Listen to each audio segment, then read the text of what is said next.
play the cowbell. Good afternoon and welcome to the celebration of the great life of Pete Paczko. My name is Laur'Lei and Jake has asked me to MC today's event. I met Pete in 2008 when he came to work with my team at the Ministry of Justice. And like most of you in this room, I quickly called Pete my friend. He was an incredible person, a loving and devoted father, an outstanding communicator and writer, a tremendous coach, and an all-around great guy. And we miss him every day. I'd like to take a second to acknowledge those people who traveled a fair distance to be here today. Pete's cousins and other family members are here from Ontario. Olga and Peter Filipovich, did I pronounce that correctly? Close enough? Yeah. And their son Andy. Irene and Brian Parsons. And Peter Socha. Olga, Irene, and Peter will be speaking later on in the program.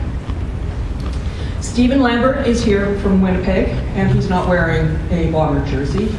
His friends thought he'd lost a bet, but okay. Steve and Pete worked together in Pete's early days in Saskatchewan at Sun 104 FM in Saskatoon.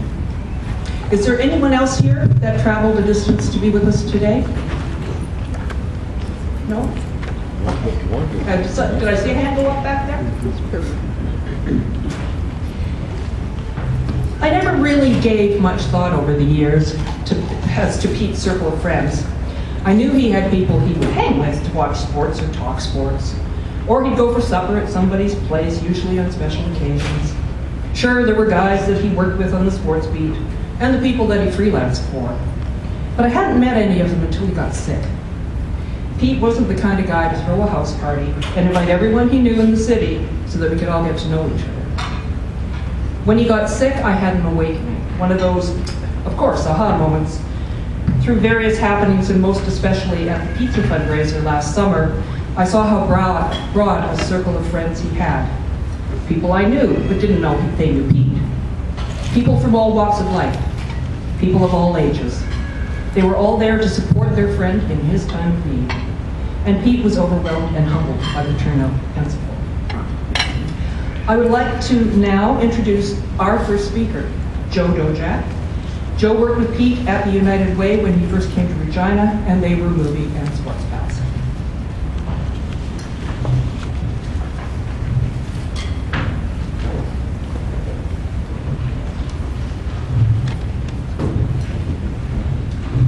Good afternoon.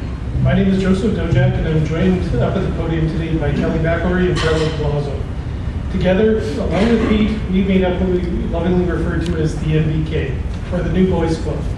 I'd like to share with you all how a simple lunch click turned into a lifelong friendship and brotherhood.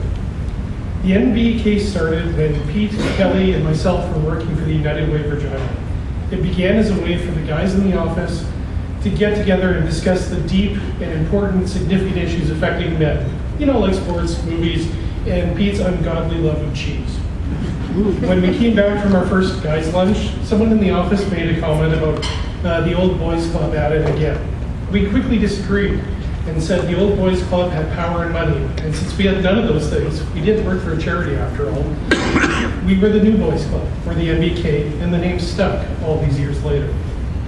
Our lunches were driven by a need to connect with the men we worked with, to laugh, to bend, and to find a buffet in Regina that actually served enough cheese, which, spoiler alert, according to Pete, none of them actually ever did. There were other members of the NBK who came and went as their time with the United Way ended. It wasn't until Carlo joined our group in 2003 that the core group was complete. Over time, our get-togethers would be over lunch, at someone's house for the Super Bowl, or WrestleMania, or whatever other excuse we could use to get together. These meetings were always full of the same basic ingredients: cheese, laughter, dumb stories, and being there for each other. Did I mention cheese? The topics that we discussed never really mattered. What did matter was that we were there together as a group. Over time, each member of the MBK went from co-workers to friends to brothers.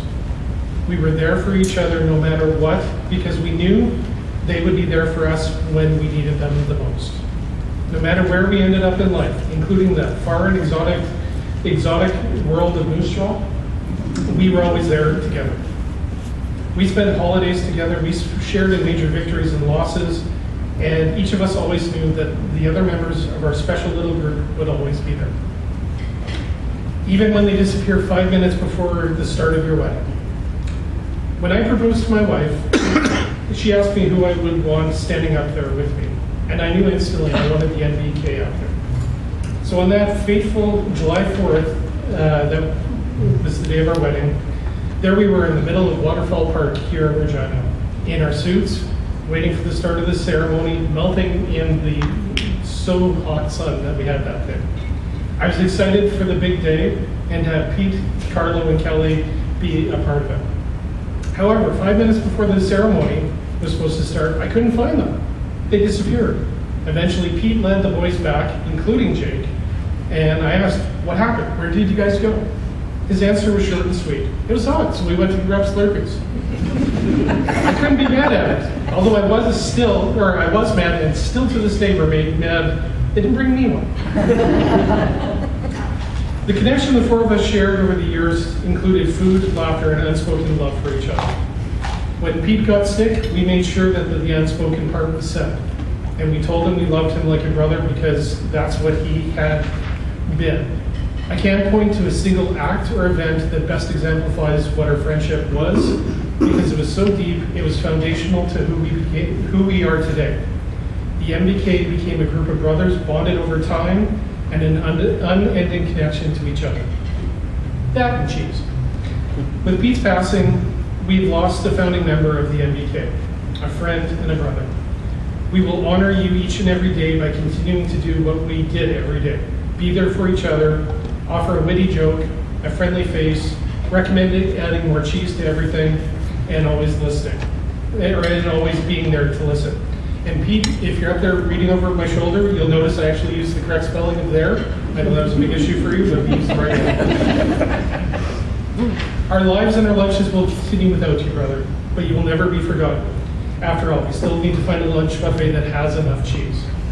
Rest easy now, Pete, and let us know the best place up in heaven that has enough cheese for our next MBK meeting when we're all together.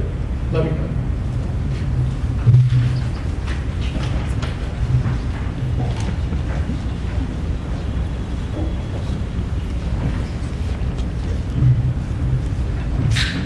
Thanks.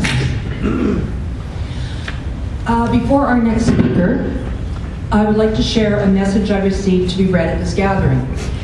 It's from Don Morgan, who was Minister of Justice and Attorney General in 2008 when Pete and I started working together. And Don writes, Pete was one of the good ones. He will be missed. Great sense of humor, lots of fun. But he was a truly decent person. He saw that what he was writing was not just about the current issue, but more importantly about the broader agenda of the minister and government. Early on, Pete did a remarkably good piece, one of many he was to write over the years. I was going out to do some errands and decided I would do an unannounced visit to the ministry to thank him. I arrived at the ministry, and the senior secretary decided that I must be there to see the deputy minister, Doug Moen. As she was hemming and gulping about why Doug Moen wasn't there, I interrupted her to say that I was there to visit Pete, not Doug, and recognize his great work. She was shocked. The story became a favorite Pete legend. Pete did great work, and he kept the ministry going the right way. He was a friend, and I will miss him. Our next speaker is Chris Latimer. Chris is the head coach of the Sheldon Williams football team, and Pete coached the Spartans with Chris for 4 years. He had to work his way up through coaching Balfour, Tom, Winston Knoll before he had the privilege to coach my alma mater, Sheldon Williams. Chris.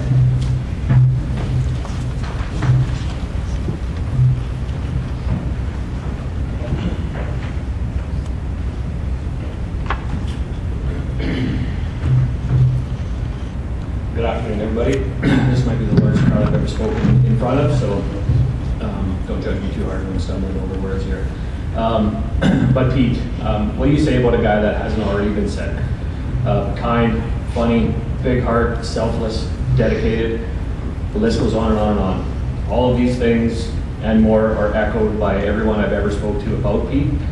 And I think this screams about the man's character and the quality of human being that he was. I first met Pete a long time ago. We coached kind of with each other, Rams youth camps against each other in Regina Minor football. Didn't know him well back then, but knew he was a great guy. Had a good young football player up and coming in Jake that he loved to coach. Like I said, I didn't know him well back then, but our interactions were always positive. And like I said, I knew he was a solid guy. Fast forward a few years, and I got the opportunity to work with Jake with the Thunder. We were heavy at linebacker that season, and we needed a fullback, so over came this pudgy little linebacker guy to play some fullback for us. So he joined our group of degenerates, and over the next couple of years, I got a really good insight into what the Paczko men were all about. Effort, heart, accountability, and most importantly, correcting everybody's spelling mistakes. Always. After a few more years go by, Pete and I ran into each other after a high school game, and he was with Noel and I was with Sheldon by then, and we chatted at length about life, football culture, and a few other things that I probably can't mention up here today. But I was in need of a running back coach, and he asked if I could bring on a washed-up old guy from Winston Knowles, so I said sure. So next offseason we decided to make that happen. That's when I really got to know Pete.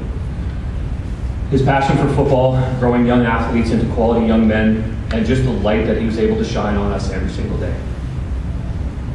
Our first season together was 2022, up and down year, but we found ourselves in the semifinals versus Johnson. It was a back and forth affair. I don't know if any of you watched that game, but decent offensive performances, but no one could finish. Missed field goals, blocked field goals, lots of issues, craziness. We ended up with a 5-0 win. 5-0. 5-0, I'll say it again. To send us to the city finals. Pete came up to me after that game, grabbed me, pulled me in close for a quick hug, and he just looked at me in the eye and he said, well, that was fun. But at least you'll be in a locker talk next week. And that was Pete, right? Just shot from the hip, said what he felt, but always had something witty to say in the background to make you feel better about everything. So the next couple seasons were a roller coaster with Pete's battle with cancer at the forefront of everything that we did. And through it all, his ability to make people laugh and bring such a positive presence to practice.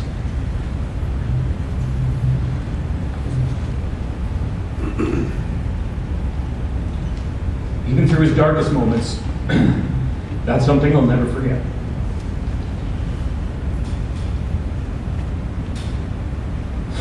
Our job as coaches is to have these kids be able to get away from their lives for a couple of hours and just do something fun. And I think football was that for Pete. It was a way for him to get away, forget about what was going on in his life, and just focus on the kids, on his coaches, and just having a blast. Anyone here that has ever been coached by Pete should know this. He truly gave a shit about who you were. Not just who you were in that moment, but who you wanted to be and where you were going.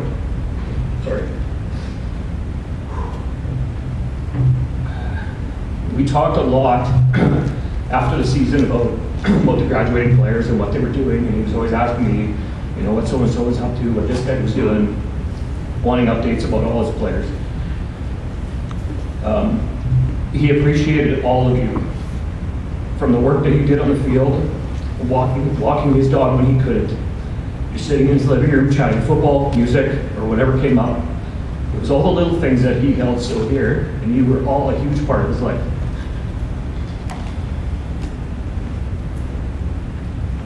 I was asked once about his legacy. Obviously, Jake, an incredible young man who's already accomplished so much in his young life. Lawyer, successful powerlifter, football player and coach, and most of all, one hell of a human being. Your dad was so proud of you. What I learned about Pete, especially in the last couple of years, that I had no idea what he did or what he was all a part of. The foundations that he started and was a part of, the sports organizations that he put on the map through Locker Talk, the behind-the-scenes work that he did, one-on-one with people, the countless players he had the chance to mentor through the years. All of this is his legacy. I was driving into the city the other day, listening to music, and a quote came up. And it said, "It's not what someone does, but why they do it that really matters." And I think, again, that must be do the right things for the right reasons. Not to broadcast so everyone knew what he was doing, but just to do it because it mattered. It mattered to him, it mattered to the people that he helped.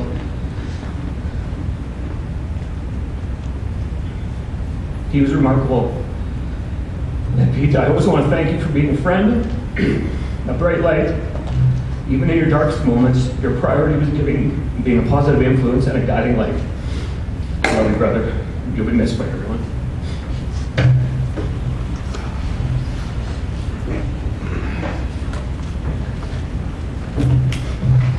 Okay, everybody take a Kleenex break. Thanks, Chris.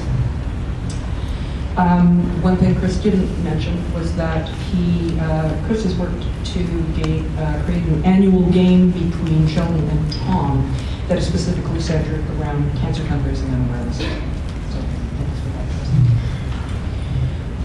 Rhea Palazzo. Rhea's husband, Carlo, who also knew Pete from way back in the United Way. Like Joe, they shared many of the same interests and all formed a friend group together that Rhea was a part of. Rhea even spent many years at Pete's house, helping him meal prep and get his nutrition right. The man literally couldn't boil water. Rhea?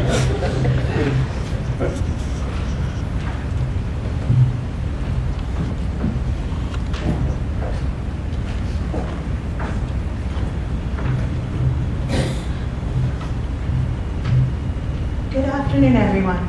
It's nice to see so many people here to celebrate the life of a friend.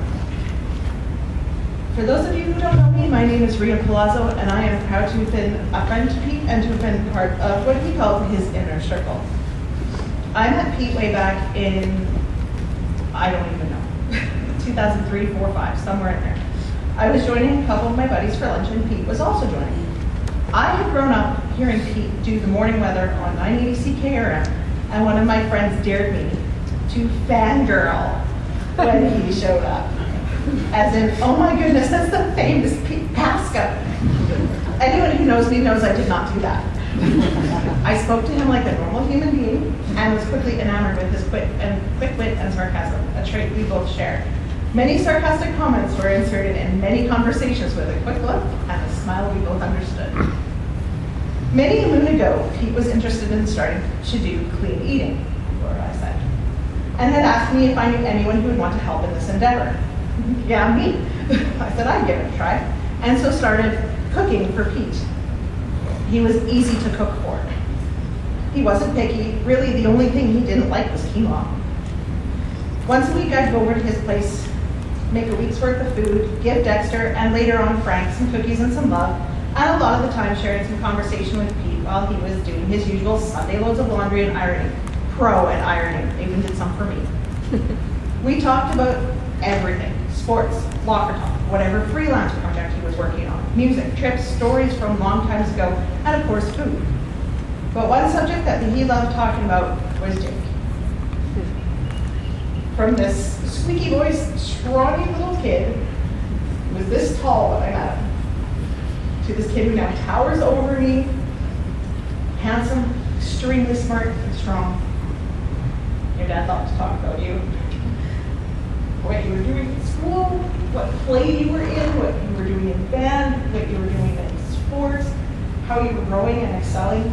Make no mistake, 100% proud of you and loved you more than you were. As time went on, our conversations got deeper.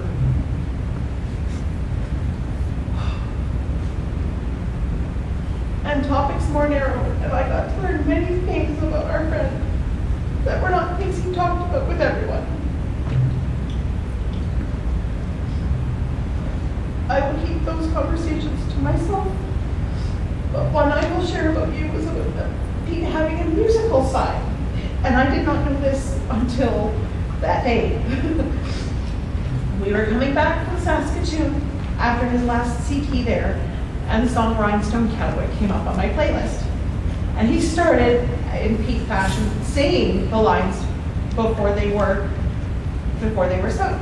And I had to ask, how can you know this? He told me that his mom wanted him to learn piano, and this was one of the songs he remembered fondly. It's on my permanent playlist, and when it comes on, I fondly remember my friend. And the look on his face when he was telling me about this part of his life. Food was also something we talked a lot about. What he really loved, which we all know is cheese. He could make grilled cheese, and he could do tuna melts. But much more than that, not much. Cheese was the base for most snacks, and sometimes the spicier the better. There was always a bag of jalapeno cheesies that would make its way to our place or his place whenever the boys were watching an event. He wasn't fussy about it either. According to Pete, there was no such thing as a bad cheese, even that stuff in a can. Many times coming back from Bismarck, we would bring multiple cans of aerosol cheese for Pete.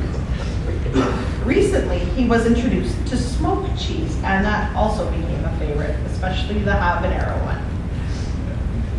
With him being just a casual sports fan, countless sporting events were watched at Pete's. A plethora of Super Bowls, 13th Man Grey Cup, lots of Packers games, Leafs games, the odd WrestleMania, Royal Rumble, some UFC. These evenings were among my favorites, cheering for our respective teams.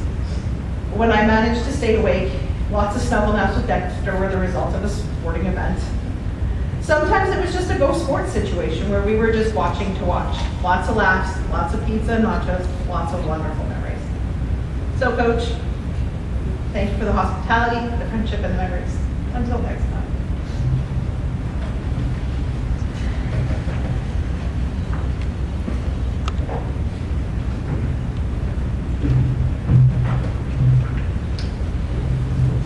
Next up, Pete's longtime friend and co-host on Locker Talk, Mitchell Blair, himself well known in the sports and communications communities. Mitchell.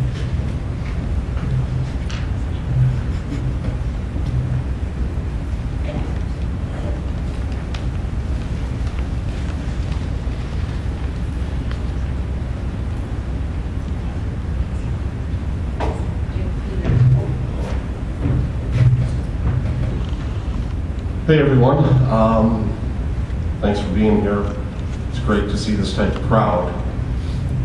I have to say though, I wonder why we all are here, because we shouldn't be, because Pete kept telling me he wasn't leaving this earth till the Leafs won the Stanley Cup. And so I thought he'd outlive us all. Apparently not. When Jake asked me to speak, I said, yeah, I was going to write something out, but this is just going to be from the heart. Tuesday nights for me were incredible. For almost 20 years, Pete and I promoted local sports at Access. And we became very strong friends. The conversations that we had in the studio, in the parking lot, they're nights I will always remember. I don't know how Graham Condo and Grant Nemeth, who were over there, put up with us because we made their lives miserable sometimes, but we had so much fun. And the reason we had so much fun was because Pete had a passion for local sports.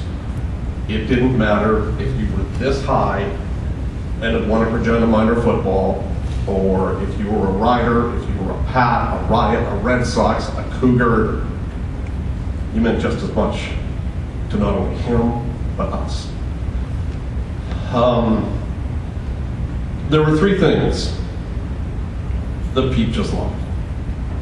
One of them obviously was the show, but it doesn't even compare to the love he had for Jake. I didn't even have to ask him when I saw him. It would just be the boys doing this, the boys doing that. And Jake, as others have said and will say, he He was so proud. And I know that you're going to keep his legacy going. The other thing he loved was coaching football. And Jake sort of got him started on that because RMF needed a coach, Jake's team, Pete did it, and he went from there. When Jake was done, and his age bracket, I said, "Are you moving up?" And he's like, "No, I'm gonna keep going." And he did keep going. And he absolutely loved teaching young men, and then when he played, or when he coached for the Riot, teaching young women how to play the game. And the legacy that he leaves, as others have mentioned, it's immeasurable. Local sports in this community can thank Pete so much for what he did over the time that he did Lock the Top and Regina Sports Zone. He was doing that show when the Access Studios were on Park Street, so that tells you how long he was doing it for. And he wouldn't have kept doing it if he didn't love it. So again, that just sort of shows you the type of individual that Pete is. What others have said this afternoon, I echo those thoughts. I couldn't agree with you more. Pete will be missed, and if the Leafs ever do win the Stanley Cup, I will tip one back, and I think you guys all will too, whether or not you like that team to go. Thank you.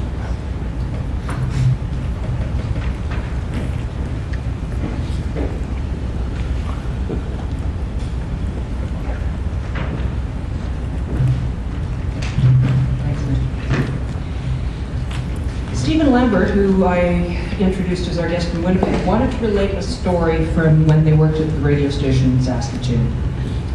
One time, one of the DJs threatened to go to the bosses because one of the interns, which were free labor from the local broadcasting college, had done something wrong. Something trivial. Pete was adamant that the interns had suffered enough with this guy, so Pete and Steve hatched a plan. Coincidentally, they had seen this same DJ coming out of an adult video store back in the day when you had to physically go and rent the stuff. Knowing the station owner was a fairly strident Christian, the boys approached the DJ and suggested it wouldn't be nice to rat out people for minor offenses. For example, Pete said, hypothetically, we certainly wouldn't rat out someone who, say, was coming out of the adult video store on 8th Street East around 9 p.m. last Thursday night. Then Pete smiled that sweet smile he would use. Hypothetically, of course. The DJ kept his mouth shut. Pete's cousins now want to relate a few stories about Pete growing up. Pete and Jake also made regular visits to Ontario to visit Pete's mom. His dad passed away many years ago.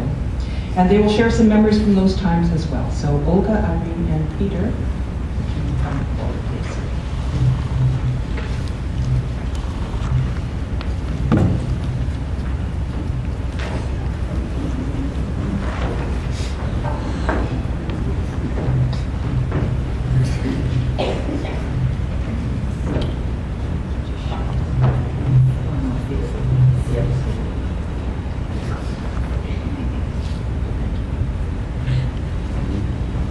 So my name is Olga Popovich, my sister Irene Parsons, and my brother Peter Sochin. So the connection is we are first cousins to Peter Paczko. We knew him as Peter, you knew him as Pete. So if I say Peter many times, that's why.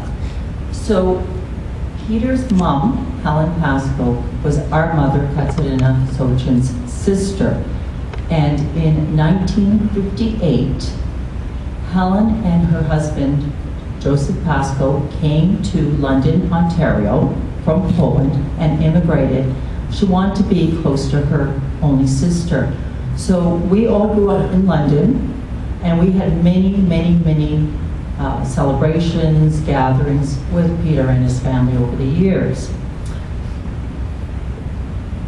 Peter's dad the MC just mentioned, he passed away when Peter was 16, quite suddenly of a heart attack. His mom, she lived much longer until 2011. Peter would come and visit Auntie Helen pretty well every year, and with Jacob over the years. So there were visits that we have memories of as well as adults, and we wanted to give you a different perspective of Peter, the Peter that we knew when he was growing up. So he was born in London, Ontario, May 27th, 1965. He grew up in London. He went to school. He went to CCH. Irene and I went there as well, Catholic Central High School. And he graduated from Fanshawe College from journalism. What he got from his parents was that hard-working ethic. He really, really understood from his mom and dad coming to Canada with nothing, that hard work really does pay off. And obviously, that's clear today from many other speakers. I elected to go first because, as the closest in age to him, 6 years older, I was often voluntold to go and play with Peter. When he was 6 years old, so this is my first really, really important memory of him, I think. He was 6 years old, and he had this sandbox in the backyard that he loved. He loved his cars, he loved his trucks, he loved his diggers, he loved all of that stuff. So there we are in the hot sun, and I'd be out there with him playing with his, toys and tunnels and bridges and all this stuff. And he would be asking me questions that I could not answer. He thought 6 years older, I would know the answers. I'm going to give you the example of the question I remember to this day. 6 years old, why is the sky blue? My second memory is to do with Jacob. So Peter and Jacob, as I mentioned, were coming to Ontario quite frequently every summer. And they came to Toronto. We live in Toronto. My family and I. They were sitting in my kitchen. I had become a teacher later on, and I knew in September I was going to have to teach grade 6 phys ed how to throw a football. I had no idea. So I thought, well, coach. I asked him to show me how to throw a football. This is what he did. He turned to Jake and he said, Jacob, can you show her? What a wonderful thing for a father to do. He gave Jake that moment to shine, which he did. And to this day, I tell my students that I was taught how to throw a football from an expert, by the way. Just to let you know. The last memory is wit. We mentioned his wit. I shared it with my siblings a few days ago. 2 years ago, my husband, Peter, and our daughter, we have a daughter, Katarina, who got married 2 years ago in May. Peter had just started treatments again. He couldn't come to Ontario. What we did is we had her wedding ceremony on YouTube and let him know. That evening at the reception, this is what Peter texted to my son. He said, watch the ceremony. How great it was that during the ceremony, the bride and groom went around the altar 3 times. They got their cardio in. So he shared that special day with us. I'd like to call on my sister next.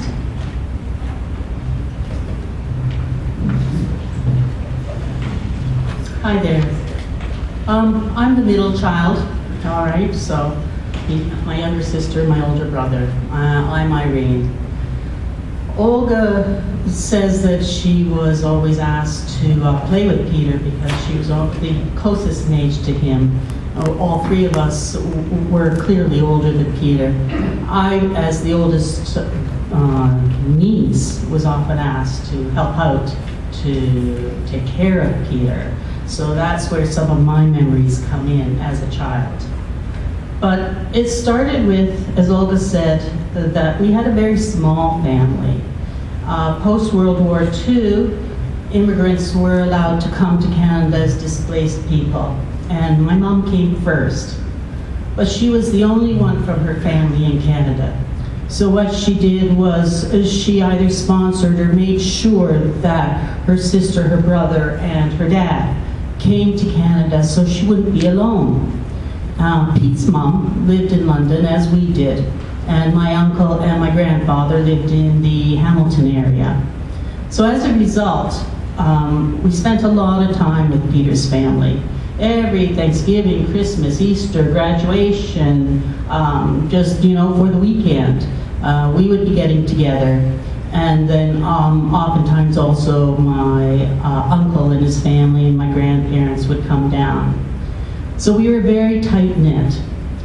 My dad didn't have the opportunity to bring his close family members. And Peter's dad did not have an opportunity to bring his close family members. So as a result, we were it. We were very tight-knit, and we stayed together a lot. Since we were older, I mean, Olga is 6 years older than Peter, and I'm sorry, to me he's Peter. I'll try and throw in a few Petes, okay? But we have 3 Peters in our family, so, you know, it gets kind of confusing. Olga's only 6 years older, but I'm 2 years older than that. My brother's 6 years older than that. And so by the time Peter was in high school, we were starting to leave home. And so we missed that period of time when he was in high school and in college. And then after that, he got his own jobs and he moved away. So there's a time period in there that I personally missed, and many of us did. So we had this memory of a child, and then, well, I was the first to get married, and eventually moved back to London after a decade. What I found was Peter had continued to visit his mom, coming down every year and making sure he saw my mom, who was his aunt and also his godmother. And he would see his friends. He loved his friends from high school. He always made a point of hanging out with them. And when I came back, well, I got included in that. So it would be a message on my answering machine, or I'd get a call and it was, you know, hey cuz, I'm in town, when can I come? And so we'd have them over. And of course, when Jacob came along, Jacob came with us. So we were all part of the regular stop. And he always made a point of making sure Jake had some really nice memories of Ontario. If they were going to come once a year, he was going to do it.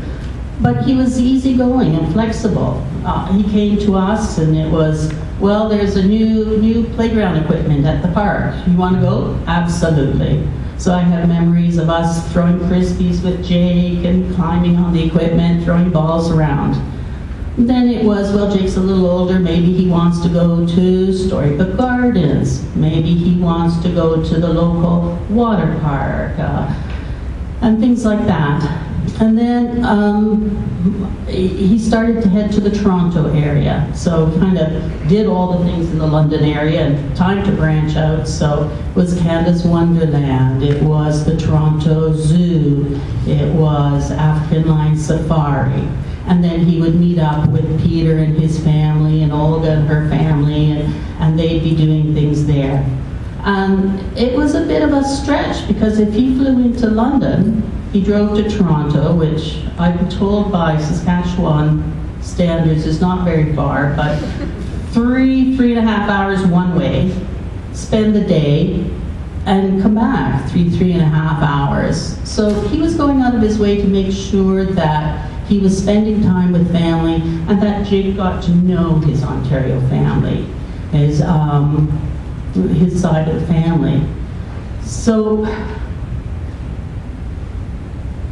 after his mom died, it would have been easy for him because of the distance involved, Regina to London, to kind of ease up on that. But it was a priority for him to stay in touch with family and friends. And so he continued to come, and it was, Auntie, can I stay with you? And he would stay with my mom, and then he would do the circuit of friends and extended family. And he continued to come until he couldn't, 5 years ago. So we have a lot of good memories of that. My oldest daughter eventually married and settled in Waterloo, which is kind of halfway between London and Toronto. And she was really pleased to find out that Peter wanted to make her one of the stops on his way to Toronto. He wanted to get to know her and her husband. And then when her kids came, he wanted to get to know her kids. And she found it very heartening that he was thoughtful enough to bring gifts for her kids. He could have just stopped in, said hi, had a cup of tea and moved on or whatever, but he didn't. He made sure that he got to know all of the family. So Peter definitely made a point of keeping in touch with family and friends in Ontario. And we're so pleased and thankful that he did. For my mom, he was a tangible tie to her sister, to her nephew, to her godson, knowing that the family continued. For Olga, Peter, and I, it was a chance to get to know Peter as an adult.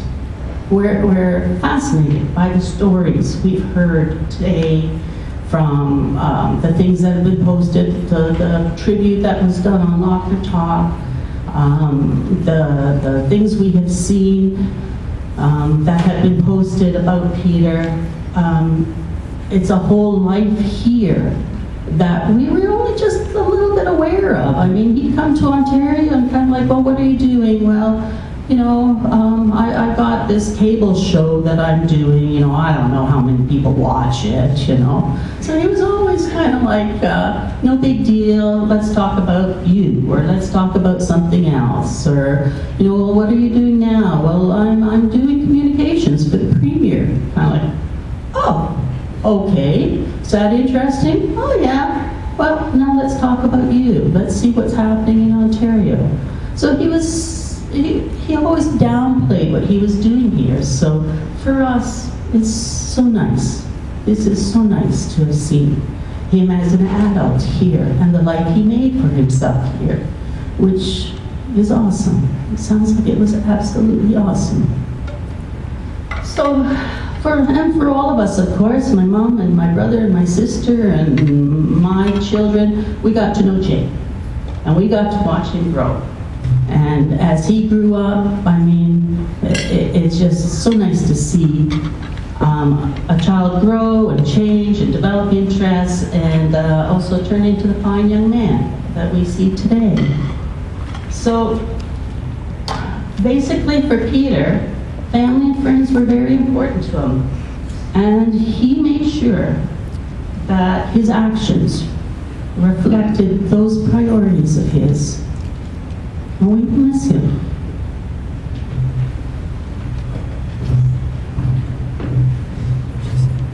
Thanks, Irene Nolan. I'm one of the three Peters. We could distinguish ourselves easily by age and by approach. I'd like to continue with the themes that Olga and Irene brought up with family, with Peter, and why it's so important and how it came about. Most of you probably do not know it, but Peter had an older brother and an older sister. The older brother was born in Poland, died at 6 weeks of age. Post-war Europe, and especially Poland at that time, were in very bad straits. The ability to get medicine, to be warm, and to be able to secure a child was very limited. The older sister was stillborn. So when Peter's parents came to Canada in 1958 and started from scratch again, started their life from scratch once again, with hard work. On farms as farm laborers, in construction, Uncle Joe, in housework, cleaning for Aunt Helen, his mother and father. Peter saw that. Peter grew up in that.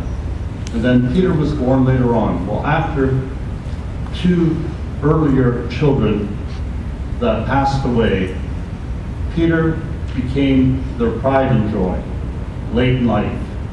He was their inspiration. He was their everything. He was the center of their universe.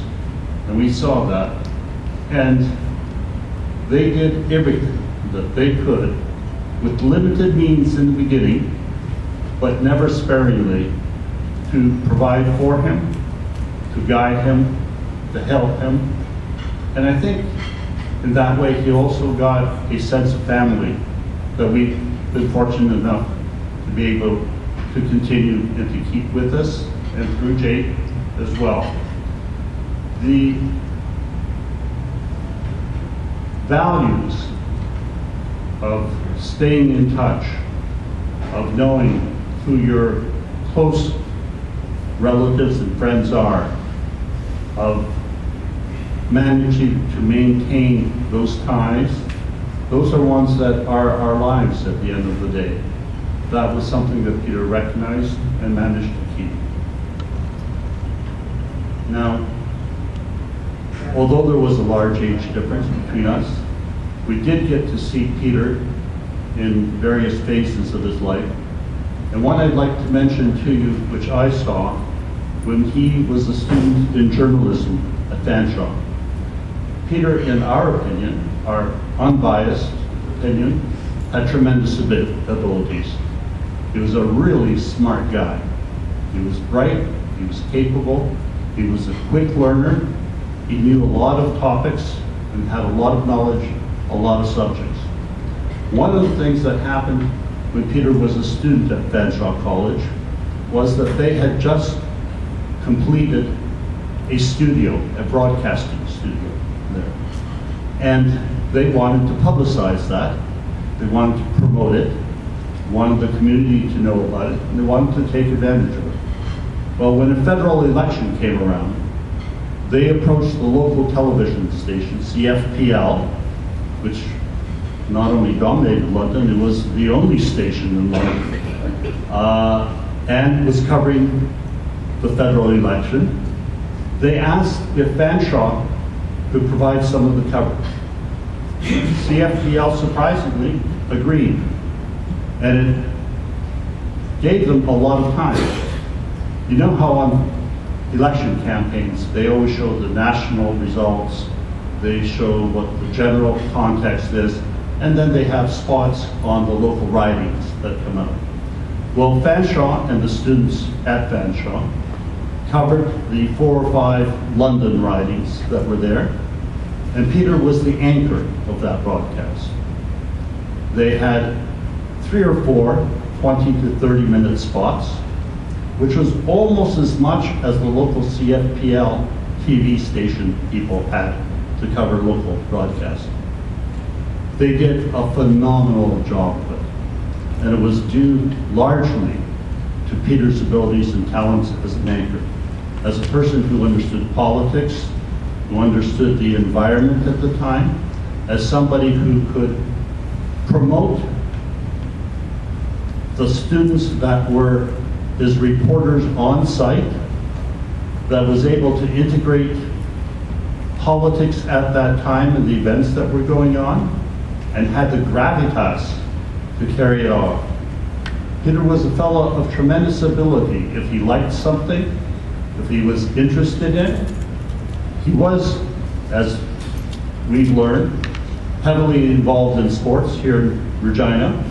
He also had, I think, we had a preview of that political dimension that he had when he worked in the Saskatchewan legislature, Ministry of Justice, I understand. Peter could cover the topics in depth. He had a phenomenal ability to write prose, something that I think most of us could only be jealous of. and he had a memory that was absolutely phenomenal. We're a little bit biased as relatives, but I get the feeling that a lot of you also share that bias. We'd like to thank you for allowing us to participate in part in your celebration of his life. Now, one more thing, Olga, you had. Well, no, it's us. So there is one more memory that is collective. When Peter turned 60 on May 27, I called him up and left a message. At that time, we had no idea that he had decided to stop his cancer treatments. He called me back later on. I was quite happy and grateful in June. And we talked about a lot of things, and he talked about family a lot, and he mentioned Emily too, by the way, and how proud he was of you. So the conversation, as it often did, switched to sports. And the Maple Leafs had just finished their run at the playoffs. We talked about our disappointment. But then he turned around and he said, but how about those London Knights? I go, yeah, isn't it amazing? The World Cup, they did so well. So he followed the Knights for decades. That was sort of sporadic, but I knew they'd won this year. Irene, Brian, and Peter still live in London, and so we hatched a plan. Uncle Brian went down to the Knights merchandise office, and we wanted to give Jacob, in memory of your dad, 2025 Memorial Cup hat. Wow.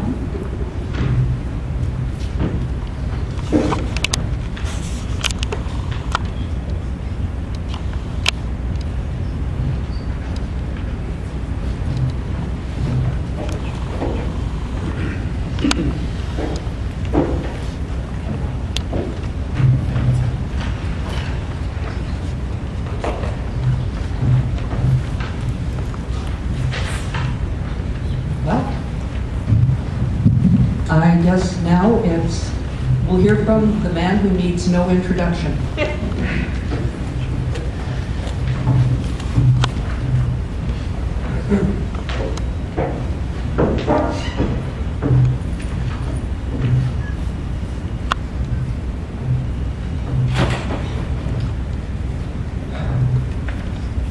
Well, I wrote thank you for the introduction, Laur'Lei, but I guess thank you for the no introduction. Thanks everyone for coming. It's wonderful to know how many lives Dad left a positive impact on, and writing this eulogy was one of the hardest things I've ever done. On top of all the emotions that I felt in this last month, being tasked with summing up someone as layered and complex as my dad felt like an enormous task. And, yeah, I don't normally get writer's block, but this one was tough. And I think it was tougher because the best writer and public speaker I know isn't here to help me out with this one, but I'll give him my best shot.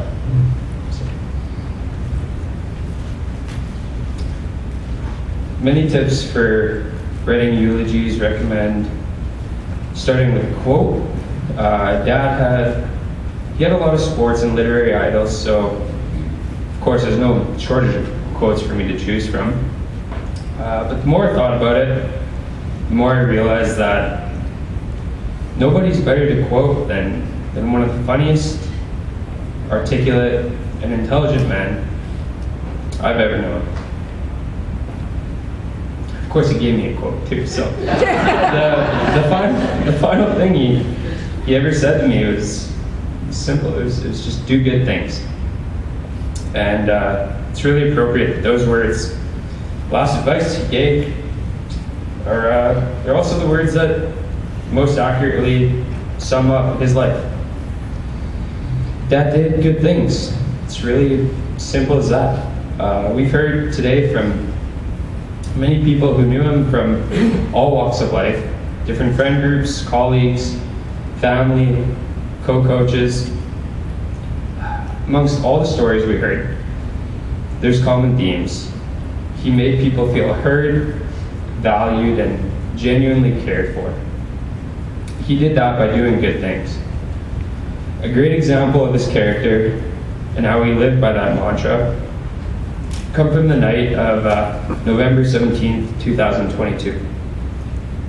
For those of you who don't know or a little bit fuzzy on the timeline, Dad was diagnosed with cancer in the summer of 2020. As part of his battle, he endured pretty invasive surgery right off the bat.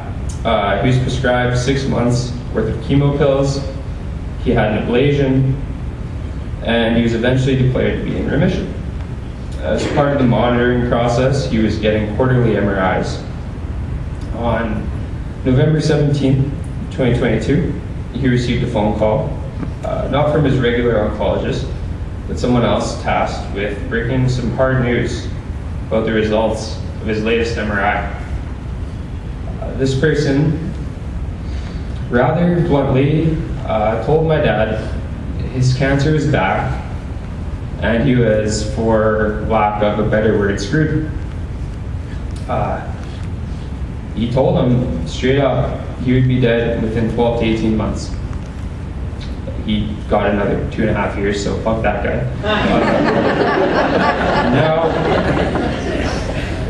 So he got that news in a phone call. I'm sure any of us would have reacted horribly. Scream, cry, break stuff, crawl into bed and give up. Not that. November 17th, 2022, Sheldon football team's awards night. Dad had a speech to give. Went to that awards night. He put a smile on his face, gave a hell of a speech, and he honored a very special kid with a well-deserving award. That, right there, kind of man Dad was. An extraordinary man who acted like an ordinary one. He did so many great things, but always found a way to make it about others. In his eyes, his guests on Locker Talk, they're the stars of the show. He was just their platform. The athletes he coached deserved all the accolades. He was just along for the ride. Even with me, he was always so ready and willing to sing my praises, but he would have so much difficulty accepting it when the praises were turned back on him for the crucial role he had in any of my success. Don't get me wrong, he wasn't a pushover. He wouldn't sit in the back of the room and stay silent. Part of his charm was he had opinions, lots of opinions. He'd share them with you. Didn't matter what setting we were in, you would know Pete Paczko was there and he cared. That's what made life with him interesting. He lived with a kind of passion many only dream of, and that passion showed up in everything that he did.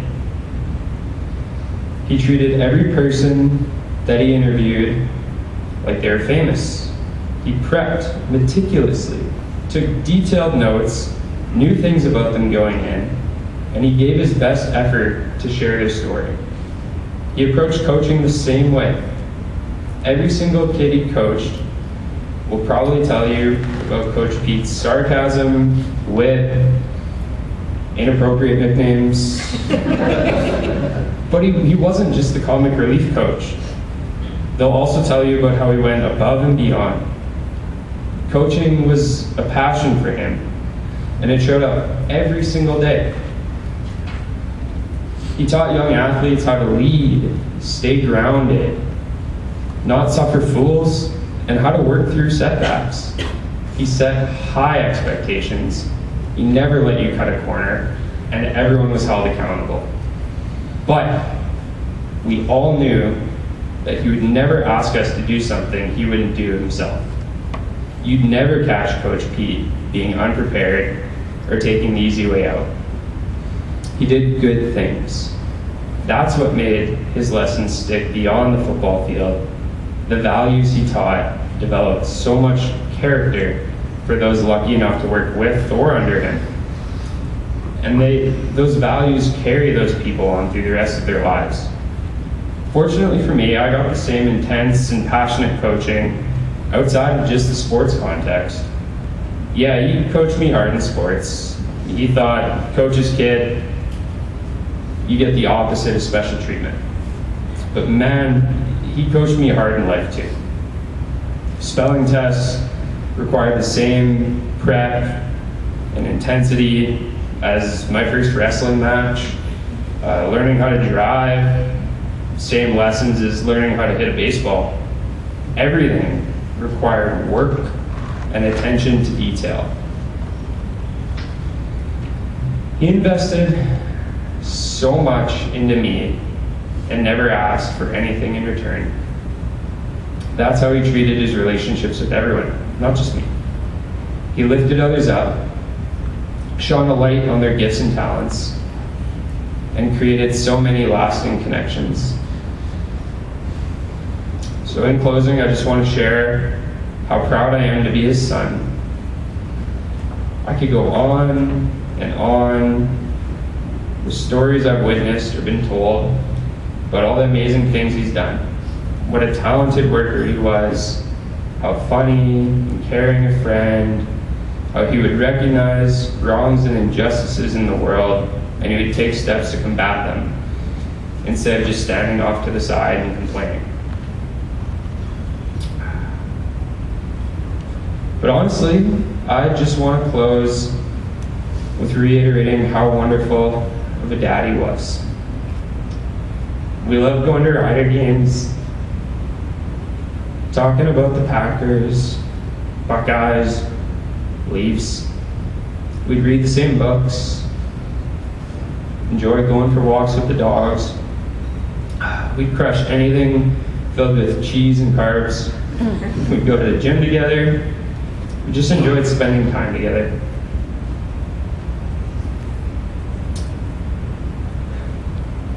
He put me first, always.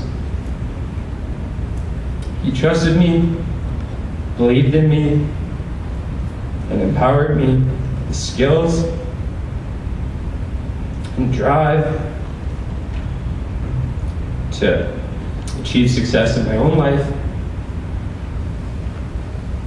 I know my dad did good things, and yeah, I'm gonna miss him.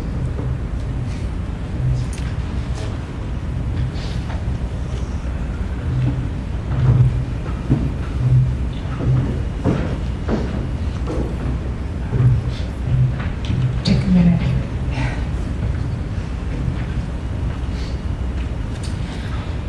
In Pete's will, he left a modest amount to Regina Minor Football. Jake has been working with RMF to expand upon this legacy by creating a long-standing Peter Paczko Memorial Fund. Details are still in the works, but the money will be invested to create a long-term program of funding to benefit the kids. You can help.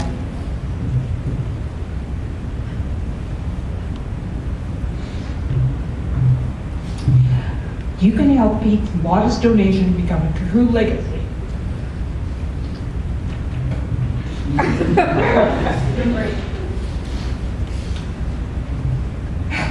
You can help Pete's modest donation become a true legacy by contributing to the program. There are donation sheets with all the information out by where you sign to guest register, and tax receipts will be issued for 40% of the donation amount, so please consider helping them out. Before we wrap up the program, I'd like to say a few thank yous. First of all, much appreciation to the Ramada Hotel for the use of this room today and for all their help. And thanks to Andy for arranging it and Mandy for stepping in to finalize technical issues while Andy was out of town. Thanks to Patrick Palmer for the projector and screen, as well as his assistance in other areas at Access and putting presentations together. Thanks to Italian Star Deli for providing the wonderful sandwiches, wonderful lunch. I understand, legend has it, that Pete Paczko is the reason that Italian Star makes the kind of sandwiches that they do. That when he moved here from London, he went in there and he was given the family all sorts of what for about how to make proper sandwiches. I don't know if it's true, but I think it's a great story. Thank you to those who supplied photos for inclusion in the slideshow that played before the presentation and will play afterwards. Our final presentation is a compilation of video messages from people representing a cross-section of Pete's life. Many thanks for Mitchell Blair for helping to put this together.